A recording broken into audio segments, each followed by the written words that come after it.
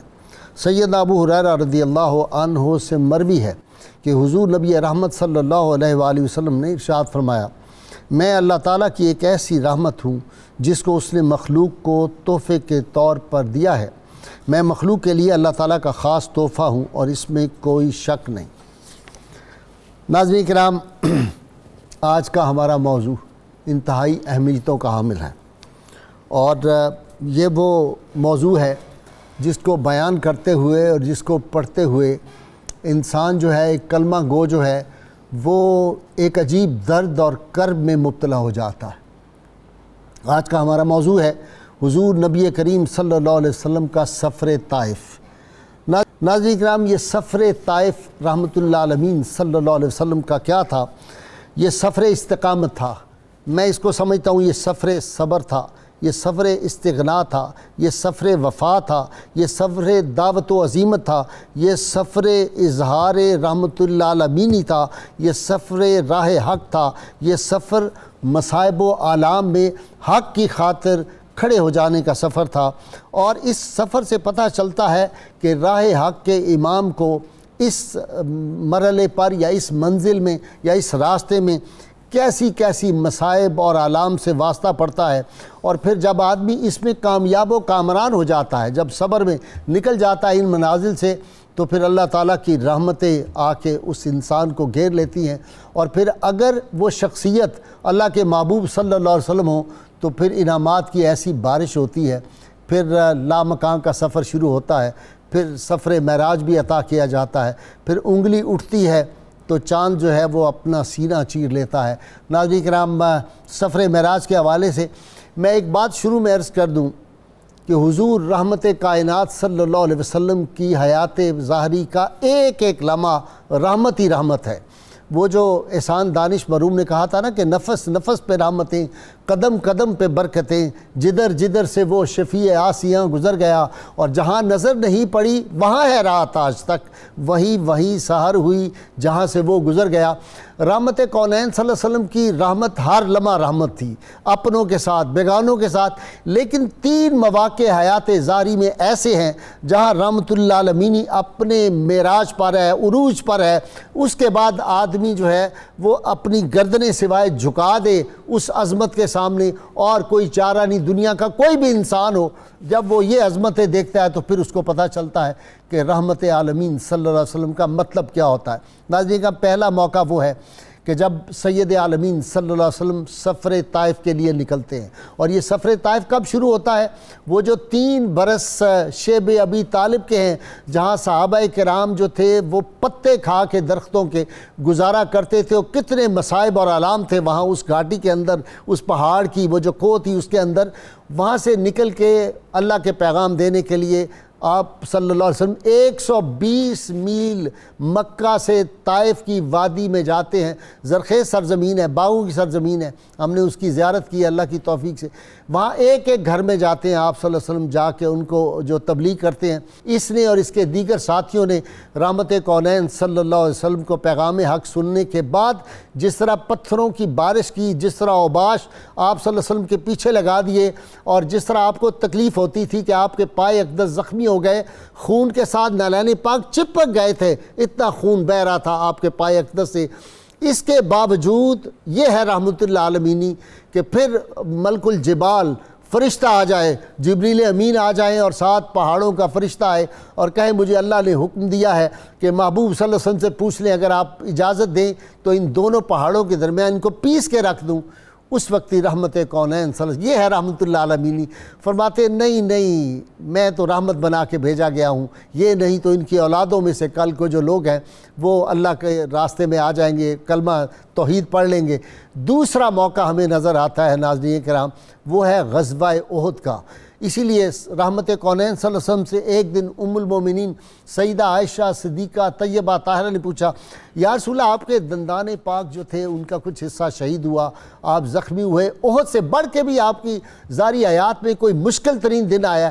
آپ نے فرمایا کہ ہاں، طائف کا دن اس سے بھی زیادہ سخت تھا، اس سے اندازہ کریں۔ اور اس وقت بھی رحمت کونین صلی اللہ علیہ وسلم کیا کہتے ہیں، یا اللہ میری قوم کو ہدایت دے دے، زخمی ہونے کے باوجود اتنے زیادہ زخمی ہیں، یہ مجھے نہیں پہچانتے، یہ مجھے نہیں جانتے۔ اور تیسرا موقع ناظرین کرام وہ ہے جب فتح مکہ ہوتا ہے، وہ سارے دشمن جاں جنہوں نے عمار بن یاسر کے خاندان کو شہید کیا، جنہوں نے بلال حبشی پہ ظلم کیے، خباب پہ ظلم کیے، خبیب پہ ظلم کیے، جنہوں نے صحابہ کرام کے گھر بار چھینے، آپ صلی اللہ علیہ وسلم کو طرح طرح کی تکالیف دی، وہ ابو جہل اور ابو لہب جب صلی عالمین صلی اللہ علیہ وسلم جا کے تبلیغ کرتے تھے، قافلے مختلف جو آتے تھے حج کے موقع پہ، یہ پیچھے سے جاتے تھے، آپ صلی اللہ علیہ وسلم پہ مٹی پھینکتے تھے، آپ صلی اللہ علیہ وسلم کو پیچھے سے آوازیں کستے تھے۔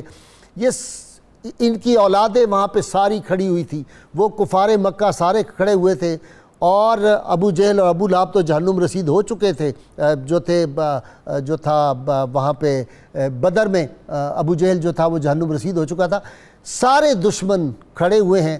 اور اس وقت اللہ کے محبوب صلی اللہ علیہ وسلم ان کو فرماتے ہیں لا تثریب علیکم اليوم، ان سب کو جو ہے معاف کر دیا جاتا ہے۔ اتنے ان کے جرائم ہیں، اگر میں گنوانے شروع کروں تو میرا پروگرام ختم ہو جائے۔ تو ناظرین کرام، آج سفر طائف سے ہمیں سبق کیا ملتا ہے؟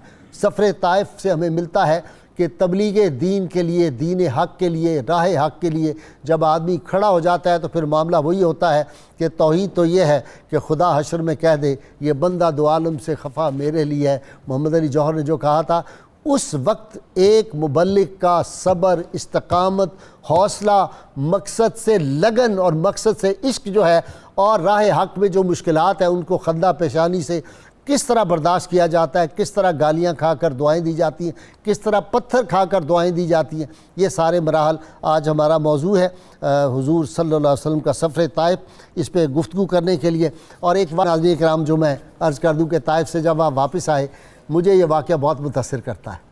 مطعم بن عدی آپ صلی اللہ علیہ وسلم سے زید بن حارثہ نے، جو حضور کے غلام تھے، ساتھ تھے، انہوں نے کہا جی عرب کا دستور ہے کہ کسی بڑے خاندان کو، طاقتور کو آدمی کہتا ہے کہ مجھے آپ پناہ دے دیں، اس وقت ہم طائف سے آئے ہیں۔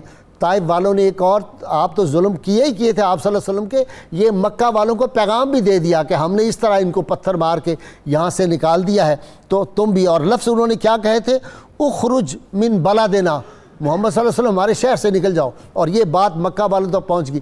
تو حضرت زید نے کہا کہ کسی سے ہم پناہ لے لیں، ایک دو آدمیوں کو میسج بھیجا، انہوں نے نہیں، ایک آدمی مطعم بن عدی 7 بیٹوں کے ساتھ، لمبے لہیم شہیم جوان تھے، جب اس کو پیغام پہنچا اس نے اپنے بیٹوں کو بلایا، خود بھی تیار ہوا، سارا اسلحہ زیب تن کیا، تلواریں لٹکائیں، نیزے لٹکائے، خنجر لٹکائے، اور جا کے رحمت کونین صلی اللہ علیہ وسلم کو ساتھ دیا، اور آپ صلی اللہ علیہ وسلم درمیان میں چل رہے تھے، اور مطعم بن عدی آگے اور اس کے بیٹے اور کچھ پیچھے، درمیان میں حضور رحمت کونین صلی اللہ علیہ وسلم کو لے کے حرم کعبہ میں آ گئے، کہا کہ آپ یہاں پہ اپنی عبادت کریں۔ حضور صلی اللہ علیہ وسلم نے طواف فرمایا، 2 نفل ادا فرمائے، اور اس نے جو فکرہ کہا ناظرین کرام، اللہ کی اپنی اس کے کام ہیں، ہم تو نہیں کہہ سکتے، لیکن کبھی کبھی میرے دل میں آتا ہے کہ ممکن ہے جب روز قیامت ہو تو اللہ تعالیٰ اس کی یہ جو نیکی ہے اس کے بدلے اس کو اس وقت کلمہ پڑھا دے، اس کی قدرت میں ہے، یہ وہ کر سکتا ہے۔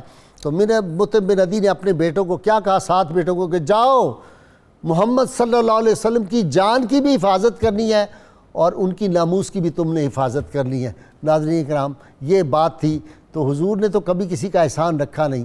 جب بدر کے قیدی آئے تو آپ صلی اللہ علیہ وسلم کیا فرمایا آج اگر مطعم بن عدی زندہ ہوتا، وہ ان کی سفارش کرتا، میں بغیر فدیے کے سب کو رہا کر دیتا۔ اللہم صلی علی سیدنا و مولانا محمد وعلی سیدنا علی و سیدتنا فاطمہ و سیدتنا زینب و سیدنا حسن و سیدنا حسین وعلى آله وصحبه وبارك وسلم اللهم صل على سيدنا ومولانا محمد وعلى سيدنا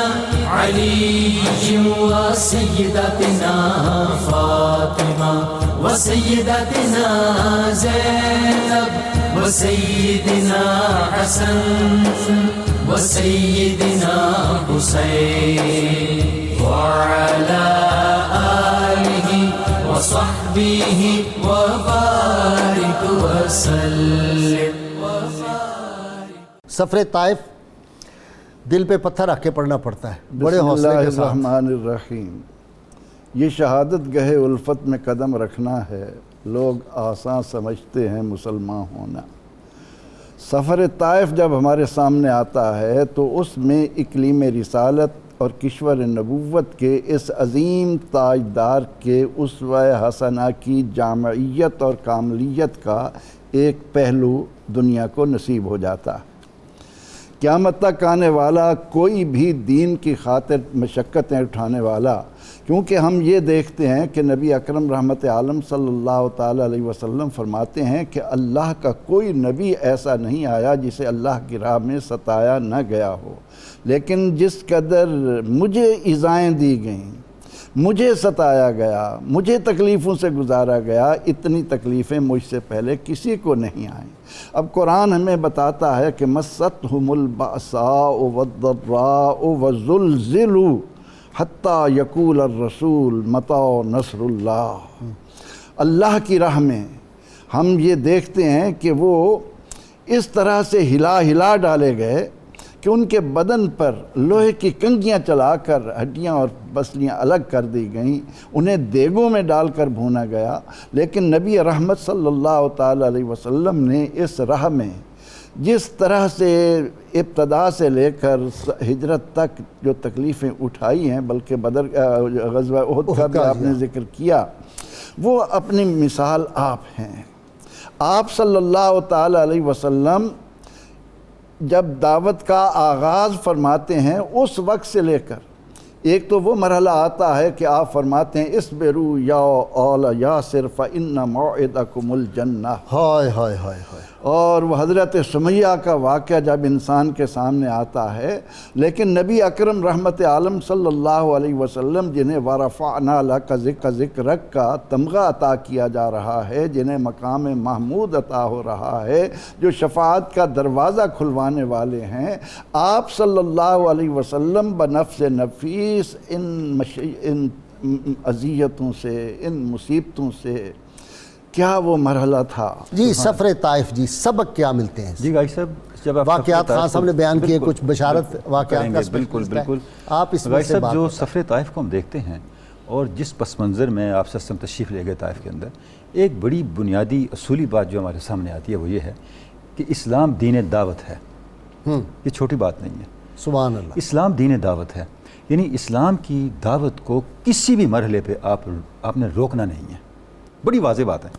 غازی صاحب اگر دعوت کے اندر تھوڑا سا بھی التوا اس کی کوئی گنجائش ہوتی تو اس سے بڑا وقت کوئی نہیں تھا جس وقت آپ طائف تشریف لے گئے. واہ واہ. آپ دیکھیں کتنا نازک ترین وقت ہے، عام الحزن ہے. واہ واہ. اور شاہ ابی طالب کے معاملات، سیدہ حضرت خدیجہ الکبریٰ کا وصال، سیدنا ابو طالب کا وصال، اور جب مکہ کی طرف سے تمام دروازے بند ہو گئے تو آپ نے پھر مکہ کی باہر دیکھا اور آپ نے نیا امکان تلاش کرنے کی کوشش فرمائی دعوت حق کی ابلاغ کے لیے. واہ واہ. 120 میل اور غازی صاحب پیدل تشریف لے گئے، پیدل تشریف لے گئے. یعنی یہ آپ کے لیے بالکل مناسب تھا کہ آپ انتظار فرماتے مکہ میں رہتے ہوئے کہ حالات سازگاروں میں کسی کے سامنے دعوت آ کر رکھوں. یہ بالکل مناسب تھا. مبلغ نے نہیں دیکھنا، لیکن یہ اسلام کے مزاج کے خلاف ہے. آپ نے بتا دیا کہ اسلام کی بقا صرف اور صرف پیش قدمی میں ہے. غازی صاحب آپ دیکھیں اس کی مثال ہمارے سامنے موجود ہے. اسپین میں مسلمانوں کو کیوں زوال آیا؟ اسپین میں مسلمانوں کا رخ یورپ کی طرف نہیں تھا، عالم اسلام کی طرف تھا. اسپین میں رہتے ہوئے اگر وہ اپنا رخ یورپ کی طرف ہی رکھتے وہاں اسلام کبھی ختم نہ ہوتا، کبھی ختم نہ ہوتا، اسلام کو کبھی زوال نہ آتا، کیونکہ وہاں پیش قدمی رک گئی نا، پیش رفت نہیں کی انہوں نے. جب وہ باہمی اختلافات ہوئے، وہ پھر اس کے بعد بقیہ مسائل شروع ہو گئے. ظاہر ہے پھر بقیہ مسائل شروع، پانی رک جائے گا تو اس میں تعفن تو پیدا ہوگا. چلتے پانی میں زندگی ہوتی ہے، رکے ہوئے پانی میں زندگی نہیں ہوتی. جی تو آپ صلی اللہ علیہ وسلم نے ایک اصول دے دیا کہ اسلام کی دعوت کو آپ نے کیسے ہی مشکل ترین حالات کیوں نہ ہوں، اس کو جاری دعوت کو آپ نے نہیں روکنا. یہ آپ کے اوپر. اور آپ دیکھیں حیران کن بات ہے، ابھی آپ نے فتح مکہ کا ذکر کیا. خطبہ حجۃ الوداع کے آخری الفاظ کے ہیں فَلْيُبَلِّغُ الشَّاهِدُ الْغَائِبُ، جتنے لوگ یہاں موجود ہیں میری اس بات کو لے لیں، اس تک پہنچیں جو یہاں نہیں ہیں. یعنی قیامت تک کے لیے آپ نے یہ ایک فریضہ ہے جو امت مسلمہ کو سونپا ہے. اچھا غازی صاحب دوسری بات یہ ہے، جب ہم سفر طائف کو دیکھتے ہیں تو وہ کون سی بندگی کی جہت ہے جس کی کمال یابی کا راستہ یہاں موجود نہیں ہے. اللہ آپ دیکھیں کہ جب آپ سارے مظالم اور ان کا جو بدسلوکیاں ہیں آپ تشریف لے آتے ہیں تو آپ وہاں دعا فرماتے ہیں. غازی صاحب وہ کمال دعا ہے، اور اس دعا کو مشائخ نے اپنے معمولات میں رکھا ہے، اور یہ وہ دعا ہے جیسے ہی آپ نے یہ دعا یہ باغ والی دعا کر رہے ہیں؟ جی جی انگوروں کے باغ والی. جی جی جیسے ہی آپ نے دعا پڑھی تو جبریل امی آ گئے، اللہ کی طرف سے فرشتہ بھیج دیا گیا کہ آپ جیسے چاہیں ویسے ہی ہوگا.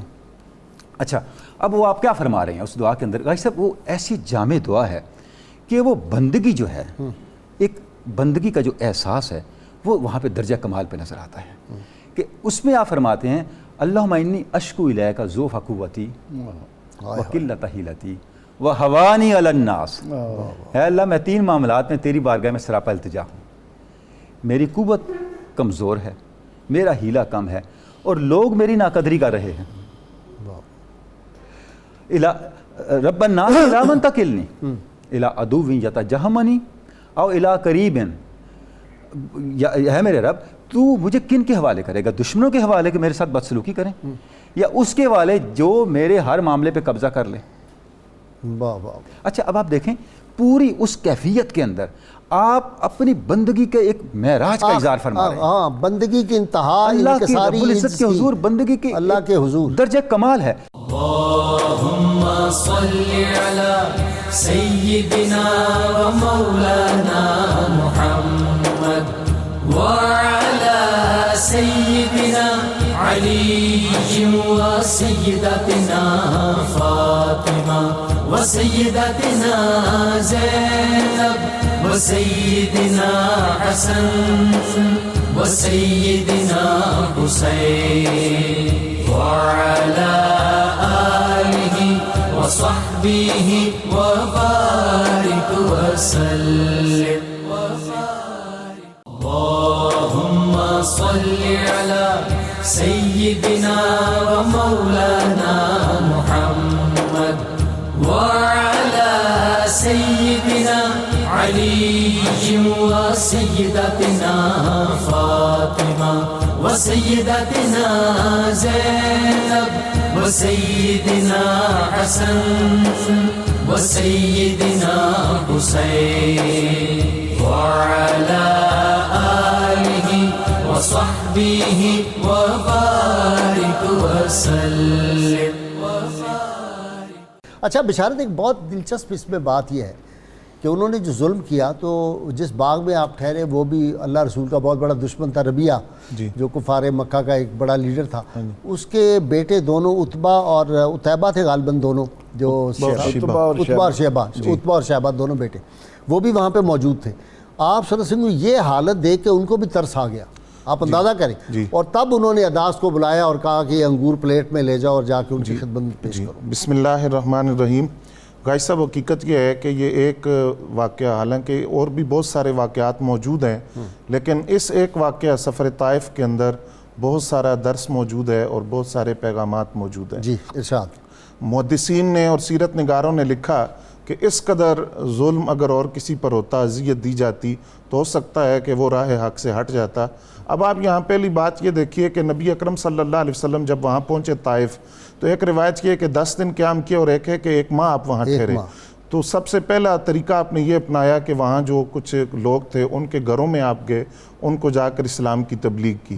اس کے بعد آخری مرحلہ جو تھا وہ 3 سردار جن کا ذکر آپ نے کیا، ان سرداروں جو تینوں سگے بھائی تھے آپس میں، ان کے پاس آپ پہنچے. انہوں نے جو طریقہ اپنایا کہ آپ کو کہا کہ آپ ہمارے شہر سے نکل جائیں. نبی علیہ السلام نے وہاں جاتے ہوئے، وہاں سے تشریف لے جاتے ہوئے ایک بات ان سے کہی تھی. آپ نے فرمایا دیکھو تم نے میرے ساتھ جو کرنا تھا وہ کر دیا، اب یہ ایک راز ہے، اس کو کسی کے سامنے ظاہر نہ کرنا. اس کی 2 حکمتیں محدثین نے بیان کی. ایک یہ تھا کہ کفار مکہ وہ پہلے ہی بڑے سخت دشمن تھے آپ کے، تو ان کو یہ خوشی منانے کا موقع مل جاتا، اور حوصلہ بھی بڑھ جاتا، حوصلہ بڑھتا، اور کہ دوسرا طائف یہ والی تھا بھی کہ ہمارے جو ساتھ اسلام دشمنی تھی ان کی وہ اور بڑھ جاتی۔ تو آپ نے یہ بات ان سے کہی کہ یہ بات اب تم کسی کے سامنے نہ کرنا، لیکن انہوں نے یہ کیا کہ جو ان کو ملا اس کے سامنے انہوں نے یہ طائف کا سارا واقعہ بیان کیا جو حضور صلی اللہ علیہ وسلم کے ساتھ انہوں نے سلوک کیا۔ اب نبی علیہ السلام جب طائف سے باہر نکلے تو ایک تو انہوں نے جو اوباش لڑکے تھے ان کا پورا جلوس بھیجا، دوسری صورت یہ پھر یہ اپنائی کہ ان کو 2 قطاروں میں کھڑا کر دیا۔ انہوں نے ہاتھ کے ساتھ بھی اذیت دی اور زبان کے ساتھ بھی اذیت دی۔ کبھی ایسا ہوتا کہ حضرت زید بن حارثہ رضی اللہ تعالیٰ عنہ دیوار بن کر سامنے کھڑے ہو جاتے۔ اچھا غازی صاحب، اس میں یہ بات بھی ہے کہ حضور صلی اللہ علیہ وسلم کی استقامت اور اسلام کے لیے آپ کا جو ایک در تھا، اسلام کی تبلیغ کے ساتھ محبت، ایک روایت میں یہ بھی ہے کہ آپ اکیلے گئے تھے، آپ کے ساتھ کوئی بھی نہیں تھا۔ تو یہ روایت جب اگر یہ روایت اس کو بھی دیکھیں تو کتنی تعجب خیز بات ہے کہ حضور خود اکیلے تشریف نہیں، وہ زیادہ اوتھینٹک وہی ہے حضرت زید پھر حضرت زید بن حارثہ رضی کیونکہ بد دعا والی بات انہوں نے کہی کہ یا رسول اللہ ان کے حق میں بد دعا کریں، جی ان کے خلاف دعا کریں، اور حضرت زید بن حارثہ رضی اللہ تعالیٰ عنہ کبھی سامنے دیوار بن کر کھڑے ہو جاتے، ان کا سر بھی زخمی ہوا، نبی علیہ السلام کے پاؤں مبارک سے خون بہا۔ پھر آپ اس باغ میں پہنچے جو ربیعہ جو آپ کا جانی دشمن تھا اس کا باغ تھا، وہ خود موجود نہیں تھا، اس کے 2 بیٹے موجود تھے۔ اچھا نہیں، لکھا ہے کہ وہ بھی موجود تھا، جی ربیعہ خود موجود تھا اور دونوں بیٹے بھی موجود تھے اس کے۔ اب وہ چونکہ یہ سارا منظر اپنی آنکھوں سے دیکھ چکے تھے تو انہوں نے اپنے غلام عداس سے کہا کہ یہ انگوروں کا گچھا ہے، لے جاؤ ان کی خدمت میں پیش کرو۔ جب انگور لے کر آیا تو آپ نے بسم اللہ پڑھی۔ جب آپ نے بسم اللہ پڑھی تو اس نے کہا کہ جناب یہ کیسا کلام ہے، یہ اس سے پہلے تو میں نے نہیں سنا، اور اس علاقے کے لوگ تو ایسا کلام نہیں پڑھتے۔ حضرت یونس، آپ نے فرمایا تم کس شہر سے ہو، کس ملک سے ہو؟ تو اس نے کہا نینوا سے۔ تو آپ نے فرمایا کہ وہ جو مرد صالح یونس علیہ السلام کا شہر ہے، تو اس نے پوچھا کہ آپ کیسے جانتے ہیں؟ تو آپ نے فرمایا وہ میرے بھائی ہیں، اس لیے کہ وہ بھی نبی تھے اور میں بھی نبی ہوں۔ تو آپ کو وہ شعر یاد ہے علامہ کا، کوئی پکارتا ہے وادی نینوا سے مجھے، نہیں ہے ذہن میں؟ اقبال نے کہا جی۔ اب وہ جب اس نے یہ بات سنی تو فوراً اس نے آپ کے ہاتھ پر بھی بوسہ دیا، پاؤں پر بھی، سر پر بھی بوسہ دیا۔ قربان جائیں، یہ دوبارہ بات دہرا دو جی، آپ کے ہاتھ پر بھی، سر پہ بھی اور پاؤں پہ بھی بوسہ دیا، اور بوسہ دینے کے بعد جی بالکل اس نے کہا کہ جناب ایسی گفتگو اور ایسی بات میں نے پہلے نہیں سنی۔ اب وہ دونوں دیکھ رہے ہیں وہاں کہ یہ اس کو بھیجا کس لیے تھا، اور انہوں نے آپس میں گفتگو کی، اور سیرت کی کتابوں انہوں نے آپس میں کہا کہ یہ تو گیا، یہ تو گیا، ہاں یہ گیا، اور یہ ان کی باتیں اثر کر گئی ہیں اس پر۔ جب واپس آیا تو اس نے پوچھا کہ یہ تم کیا کر رہے تھے؟ تو اس نے کہا کہ بات سنو، روئے زمین پر اس سے بہترین آدمی میں نے نہیں دیکھا۔ جو بات انہوں نے مجھ سے کہی ہے، تو اب اس وقت تو وہ اسلام نہیں لائے۔ بات کا ذکر ہے کہ جب بدر کے اندر یہ دونوں گئے تو اس وقت جب جا رہے تھے تو اس نے کہا کہ تم بھی ساتھ چلو۔ تو اس نے کہا کہ کس کے ساتھ جنگ ہے؟ تو پھر ذکر کیا تو کہا وہی جن کو باغ میں دیکھا تھا۔ کہاں؟ تو اس نے کہا یہ بات میری یاد رکھنا، ان کے سامنے تو پہاڑ بھی نہیں ٹھہر سکتے جن سے تم لڑنے جا رہے ہو۔ تو حضور صلی اللہ علیہ وسلم کا یہ سفر طائف، اس کے بعد جو جنات کا واقعہ ہے وہ بھی راستے میں واپسی پر پیش آیا۔ جی خان صاحب، یہ جنات، اس میں بھی تو حکمت تھی پھر، آپ صلی اللہ علیہ وسلم کا حوصلہ مبارک بڑھانا تھا اللہ۔ جیسا سورہ الاحقاف میں اللہ تعالیٰ نے تفصیل سے ہمیں فرمایا، تو جن اور انس، وما خلقت الجن والانس الا لیعبدون، تو اللہ رب العزت کی تو ہر کام میں حکمتیں ہیں، اور نبی اکرم رحمت عالم صلی اللہ تعالیٰ علیہ وسلم کا ہر عمل اور ہر قول میں حکمتیں، ایک ایک قدم حکمتوں کے راز کھولتا چلا جاتا ہے۔ تو جنات کا ایمان لانا اور بڑی تعداد میں پھر ان کا مبلغ بن کر جانا اور ان کا بڑھتے رہنا، یہ تو ایک مسئلہ ہے۔ ہم دیکھتے یہ ہیں کہ آج جب دین کی راہ میں مجھے معمولی سی تکلیف پہنچتی ہے اور میں خاموش ہو کر ایک کونے میں بیٹھ جاتا ہوں، تو نبی اکرم رحمت عالم صلی اللہ علیہ وسلم کی یہ سنتیں مجھے پکار پکار کر کہتی ہیں کہ دین کے لیے جس پیغمبر رحمت صلی اللہ علیہ وسلم کی مبارک جوتیاں لہو سے بھر جائیں، جن کو قدم قدم پر اتنی اذیتیں دی جائیں۔ اب مرحلہ یہ ہوا کہ سیدنا حضرت ابو طالب اور سیدہ خدیجۃ الکبریٰ سلام اللہ علیہ ماں کے جدا ہونے کے بعد ابو جہل کو وہ منصب دے دیا گیا جو ابو طالب کے پاس تھا۔ اچھا، اور اس نے برملا کہا کہ اب ہمارے پاس تمہارے لیے کوئی پناہ نہیں ہے۔ اور نبی اکرم رحمت عالم صلی اللہ علیہ وسلم نے اس میں قیامت تک آنے والے اہل ایمان کو اس حکمت کی طرف متوجہ کیا کہ جب ایک جگہ تمہارے لیے دقتیں پیش ہوں تو اللہ کی زمین بڑی وسیع ہے، اچھا پھر اور جگہ جاؤ، پھر اور جگہ جاؤ۔ اچھا جی وہ یہ بتائیں خان صاحب، یہ ابو لہب بھینگا تھا؟ میں نے پڑھا ہے اور اللہ تعالیٰ نے جو ذلت یہ بھینگا تھا، اور جہاں جہاں حضور صلی اللہ علیہ وسلم جاتے پہلے یہ ابو جیل سے بھی پہلے پہنچتا تھا وہاں جا کے، اور ایک دو دفعہ اس نے کوشش کی نعوذ باللہ تھوکنے کی۔ یا نبی اکرم رحمت عالم صلی اللہ تعالیٰ علیہ وسلم کے ساتھ اس نے جو دشمنی رکھی، اب قیامت تک نمازوں میں تبت یدا ابی لہب و تب کہا جا رہا ہے، یہ بھی ایک سبق ہے۔ تو بہرکیف نبی اکرم رحمت عالم صلی اللہ علیہ وسلم نے اس بات کو ہمارے سامنے رکھا کہ قوم کے جو سرکردہ افراد ہیں، جس طرح آپ نے مکہ مکرمہ میں 2 عمروں کے لیے دعا مانگی، فرمایا کہ قبیلہ بنو ثقیف خوشحال لوگ ہیں، بڑے اچھی جگہ پر رہتے ہیں، زراعت ہے، باغات ہیں، اگر انہوں نے اسلام قبول کر لیا، لیکن جن کے پاس ثروت آتی ہے عقل ان سے دور چلی جاتی، ان کے ہاں تکبر، غرور، اپنی انا، یہ چیزیں انسان کو لے کر ڈوبتی ہیں، اور وہ بھول جاتا ہے کہ کوئی قارون بھی تھا، کوئی حامان بھی تھا۔ اچھا جی ڈاکٹر صاحب ایک بڑا دلچسپ بات اور ایمان افروز بھی ہے، قبیلہ بنی شیبان بن سالبہ وہ آئے ہوئے تھے سارے حج کے موقع پہ، اور سیدنا صدیق اکبر، سیدنا علی المرتضیٰ راوی ہیں اس واقعہ کے، کہتے ہیں میں سیدنا صدیق اکبر اور رسول اللہ صلی اللہ علیہ وسلم تینوں ہم وہاں گئے تبلیغ کے لیے، تو کہتے ہیں سیدنا صدیق اکبر ہم سے آگے بڑھے گفتگو میں، اور وہاں ایک فقرہ بڑا تاریخی کا حضرت علی کہ ہر خیر کے کام میں صدیق اکبر کو آگے پایا ہے، ہر خیر کے کام میں کہتے ہیں آگے بڑھے، اور دیا کہ نا ان سارے قبیلے والوں کو تو کہتے ہیں یہ تو بڑے روشن جبین لوگ ہیں، لگتا ہے یہ بڑے اعلیٰ اخلاق کے مالک ہیں، بڑے اچھے لوگ ہیں، ان کی تعریف کی، اور پھر ان کو جا کے کیا کیا کہ اپنی جو چادر مبارک تھی، دھوپ تھی، حضور کے اوپر ایسے سایہ کر دیا اور کہا یہ محمد رسول اللہ صلی اللہ علیہ وسلم۔ انہوں نے کہا ان کا پیغام کیا ہے کہ خدا کے سوا کوئی وحدہ لا شریک نہیں، یہ ان کا پیغام ہے جی، یہ وہاں پہ پیغام دیا۔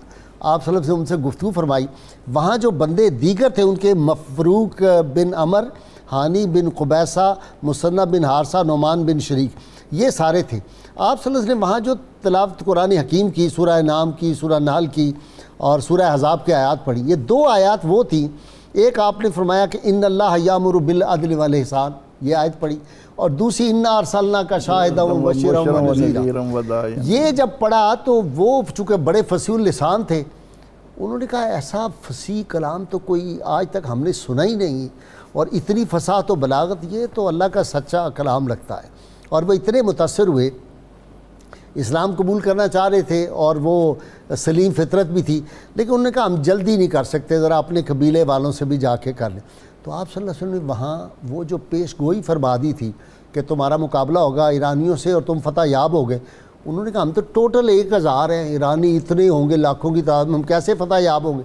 جس دن کی جنگ ہوئی ایران سے، جو بات میں جس کے لیے سارا واقعہ بیان کیا، اس دن وہ رسول اللہ صلی اللہ علیہ وسلم کے نام کے نعرے لگا رہے تھے اور ان کو فتح نصیب ہوئی۔ سبحان اللہ، یہ دیکھ سبحان اللہ۔ سبحان اللہ۔ صاحب یہ جو آپ نے بھی واقعہ بتایا، اور سفر طائف میں بھی یہ چیز سامنے آتی ہے کہ اہل حق کی طاقت مادی وسائل نہیں ہوتے، بلکہ اللہ کی تائید اور نصرت اور اللہ کی رحمت ہوتی ہے۔ واہ، اچھا، اللہ کی تائید اور نصرت اور اللہ کی رحمت مجسم صورت میں حضور کی ذات پاک ہے، حضور کی ذات پاک ہے۔ آپ دیکھیں اسی واقعے کو قرآن مجید نے بیان کیا کہ جب آپ صلی اللہ علیہ وسلم طائف تشریف لے گئے، تو جب آپ نے سرداروں کے سامنے دعوت رکھی تو سرداروں نے معاذ اللہ العظیم یہ کہا کہ آپ ہی نبوت کے لیے اللہ کو ملے ہیں جی، یعنی سورہ زخرف میں ارشاد ربانی ہے، انہوں نے کہا کہ وقالوا لولا نزل هذا القرآن علی رجل من القریتین العظیم، یہ جو 2 بڑے شہر ہیں طائف اور مکہ، اس میں سے کوئی بندہ نہیں تھا۔ اچھا، اب آگے قرآن مجید کیا کہتا ہے؟ اہم یقسمون رحمت ربک، یہ لوگ ہیں اللہ کی رحمت تقسیم کرنے والے، انہیں کیا پتہ رحمت کیا ہوتی ہے؟ پھر اللہ نے ان پہ اپنی نعمتوں کا ذکر کر کے جہاں اینڈ کیا، ورحمت ربک خیر مما یجمعون، واہ واہ، جو انہوں نے مادی وسائل اکٹھے کر رکھے ہیں نا، ان پر حاوی رہے گی اللہ کی رحمت۔ سبحان اللہ۔ تو انہوں نے نعرے تو لگانے تھے آپ صلی اللہ علیہ وسلم کے اسم پاک کے۔ بڑا مزہ ہے۔ اللهم صل على سيدنا ومولانا محمد وعلى سيدنا علي وسيدتنا فاطمة وسيدتنا زينب وسيدنا حسن وسيدنا حسين وعلى آله وصحبه وبارك وسلم. اللهم صل على سيدنا ومولانا محمد وعلى سيدنا علي وسيدتنا فاطمة وسيدتنا زينب وسيدنا حسن وسيدنا حسين وعلى آله وصحبه وبارك وسلم. حضور صلی اللہ علیہ وسلم کا جو عشق اپنے مشن سے تھا، وہی مشن جو ہے وہ یہ امت جو ہے وہ لے کے اس کے جو اہل محبت لوگ ہیں اس کو چل رہے ہیں. جی غازی صاحب، اس میں سفر طائف کے اس واقعے کے اندر ایک بات جو ہمارے لیے درس ہے کہ باوجود ان ساری تکالیف اور مصائب کے اور ان آزمائشوں کے باوجود جب نبی علیہ السلام کی خدمت میں عرض کیا گیا کہ آپ ان کے خلاف دعا کریں تو آپ نے ان کے خلاف دعا نہیں فرمائی، بلکہ یہ کہا کہ یا اللہ ان کو ہدایت عطا فرما. حضور صلی اللہ علیہ وسلم نے اپنی ذات کے لیے انتقام نہیں لیا کسی سے. طفیل بن عمرو دوسی رضی اللہ تعالیٰ عنہ حاضر ہوئے اور عرض کیا یا رسول اللہ صلی اللہ علیہ وسلم، کانوں میں پہلے لے کے روئی چلتے تھے. جی قبیلہ دوس کے وہ لوگ جو آپ پر ایمان نہیں لائے، آپ ان کے خلاف دعا کریں اور کہ وہ ہلاک ہو جائیں، اس لیے کہ وہ آپ پر ایمان نہیں لائے. نبی علیہ السلام نے ہاتھ اٹھائے اور ہاتھ اٹھا کر جو دعا آپ نے مانگی وہ یہ تھی کہ یا اللہ ان کو ہدایت عطا فرما دے.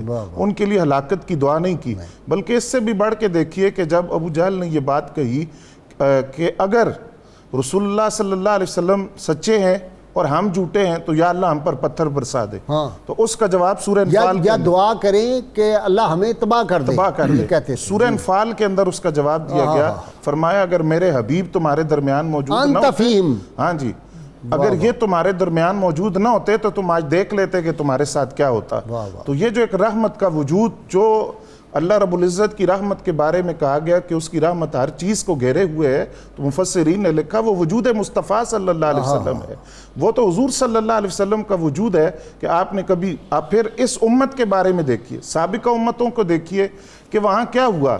ناپ تول میں کمی تھی، گنبد خضرا جو ہے یہ امت مسلمہ کے قیام کی دلیل ہے. جب تک یہ قائم ہے یہ امت قائم ہے. کیوں جی ڈاکٹر صاحب؟ یہ پاور آف ریزسٹنس جو ہے یہ گنبد خضرا سے ملتی ہے. ختم نبوت قیامت تک موجود ہے. دیکھیں نا اس بات میں تو غازی صاحب کوئی دو رائے نہیں کہ نبی علیہ السلام روح کائنات ہیں، جان کائنات ہیں، حیات کائنات ہیں، اور آپ کے اس وجود کے ساتھ تو کائنات کا وجود ہے اور یہ کائنات باقی ہے. اور وہاں بھی یہی بات کہی گئی کہ اے حبیب، پیارے حبیب، جب تک آپ ان میں موجود ہیں ان پر عذاب نہیں بھیجوں گا. جبکہ ہم سابقہ امتوں کے دیکھتے ہیں کہ ان کے ساتھ کیا ہوا. وہ رات ہنستے بستے بیٹھتے تھے اور ان کے نبی کے ہاتھ اٹھتے تھے، ان کے خلاف دعا ہوتی تھی. صبح لگتا یہ تھا کہ یہاں بستہ ہی کوئی نہیں تھا، بستیوں کی بستیاں اٹھا کر پلٹ کر زمین پر ماری جاتی. لیکن حضور صلی اللہ علیہ وسلم کی ذات اقدس کے اندر جو رحمت کا پہلو تھا کہ آپ نے کبھی اپنی ذات کے لیے کسی سے انتقام نہیں لیا. نبی اکرم رحمت عالم صلی اللہ علیہ وسلم کا صحیح ارشاد موجود ہے کہ ملک شام میں 7 ابدال ہمیشہ رہیں گے ماشاءاللہ، جن کی وجہ سے دنیا والوں کو بارشیں ملیں گی، رزق ملے گا.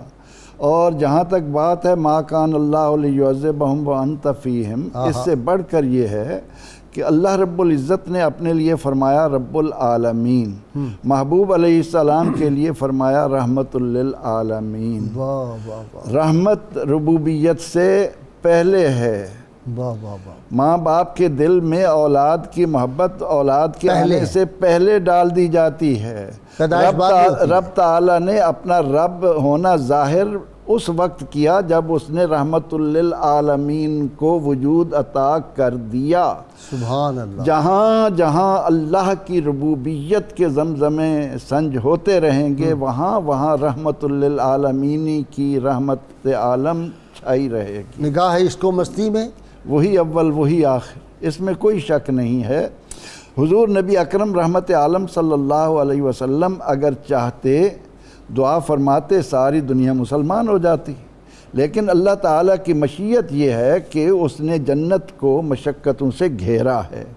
وَلَنَبْلُوَنَّكُمْ بِشَيْءٍ مِّنَ الْخَوْفِ وَالْجُوعِ وَنَقْصٍ مِّنَ الْأَمْوَالِ وَالْأَنفُسِ وَالثَّمَرَاتِ وَبَشِّرِ الصَّابِرِينَ۔ نبی اکرم رحمت عالم صلی اللہ علیہ وسلم کا یہ دین، جس کے لیے ہمیں کہا گیا کہ من رأى منکم منکرا فلیغیرہ بیدہ، کہ برائی کو قوت سے روکو۔ نبی اکرم رحمت عالم صلی اللہ علیہ وسلم نے خود تو جو اذیتیں اٹھائیں اور ہمیں نمونہ دیا۔ فاروق اعظم رضی اللہ تعالیٰ عنہ ایک دن خباب رضی اللہ عنہ سے فرماتے ہیں کہ خباب ذرا بتاؤ تو صحیح، بلال کے تو واقعات ہم سب جانتے ہیں، خباب بن الارت، کہ تمہیں اسلام لانے کی پاداش میں تمہاری مالکن کیا تکلیفیں دیتی، اور یہ بھی کہا یہ سراغ کیسے ہیں یہ تمہارے، میں دیکھ رہا ہوں۔ انہوں نے حضرت خباب نے جواب دینے کی بجائے اپنی پشت سے کپڑا ہٹا کر دکھایا، کہا حضور انگارے دہکا کر بچھا دیے جاتے تھے، ان پر مجھے لٹا دیا جاتا تھا، اور وہ انگارے میرے جسم سے نکلنے والی چربی سے بجھا کرتے تھے، اس لیے میری کمر کی یہ حالت ہے۔ اپنا ڈاکٹر طاہر میتنولی، Taif was prelude to Karbala. غازی صاحب آپ درست فرما رہے ہیں کہ جتنی بھی اسلام کے لیے بعد میں قربانیاں دی گئیں، ظاہر ہے اس کا نقطہ معراج تو طائف ہی ہے، جیسا آپ نے انٹرو میں بھی فرما دیا تھا، جب سیدہ عائشہ صدیقہ نے پوچھا کہ یا رسول اللہ احد سے بڑا بھی کچھ سخت دن تھا، تو آپ نے فرمایا ہاں وہ طائف کا دن تھا، اور مجھے نہیں پتہ تھا میں کہاں جا رہا ہوں۔ یعنی وہ صورتحال تھی، اور مجھ پہ اتنی سختیاں وہ کر رہے تھے کہ جس طرح مجھے راستہ ملتا میں ادھر ہی رخ کرتا تھا۔ تو یہ ظاہر ہے آپ کے حیات پاک کے اندر اتنی ایک معراج نظر آتی ہے آزمائش کی اور صبر کی۔ وہ دیکھیں آپ کہ جس وقت جبریل امین نے آپ کو یہ فرمایا، اور جو پہاڑوں کا فرشتہ تھا اس نے آپ کو اللہ کے اذن سے یہ فرمایا کہ اگر آپ اجازت دیں تو ہم ان کو اس طرح اپنے انجام تک پہنچا دیں، جو آپ نے جواب دیا، اگر آپ اس جواب کو دیکھیں اس میں دو باتیں بڑی نمایاں ہیں۔ آپ نے فرمایا نہیں، ان کی پشتوں میں ایسے لوگ دیکھ رہا ہوں جو اللہ کی توحید کا اقرار کرنے والے ہوں گے۔ اب اس میں دو باتیں ہیں، اور آئے پشت میں پھر اب دو باتیں گا۔ پہلی بات یہ ہے کہ لوگوں کے بارے میں حضور کے دل میں درد، وہی جو میں نے کہا کہہ دیا، اور دوسری ایک اور بات ہے اللہ کا عشق، کہ یہ نہیں تو کوئی تو ہو جو میرے محبوب کا ذکر کرے۔ واہ واہ، یہ بات ہے، یعنی اللہ کی یہ جو دین دعوت کا مطلب کیا ہے غازی صاحب، کہ آپ کو ذات خداوند سے اتنا عشق ہو آپ شرک کو برداشت نہ کر سکیں۔ واہ واہ، قرآن مجید میں ہے نا، انہوں نے اتنی بڑی بات کہہ دی اس سے تو زمین و آسمان لرز جائیں، توحید تو کہ یہ خدا ہے ایک نہیں ہے۔ کہ خدا حشر میں کہہ دے یہ بندہ دو عالم سے خفا۔ اب یہ جو اللہ رب العزت کے ساتھ عشق کی انتہا ہے۔ دوسرا شعر سنو محمد علی جوہر کا، ابھی یاد آیا اور بڑا ریلیونٹ ہے اس میں۔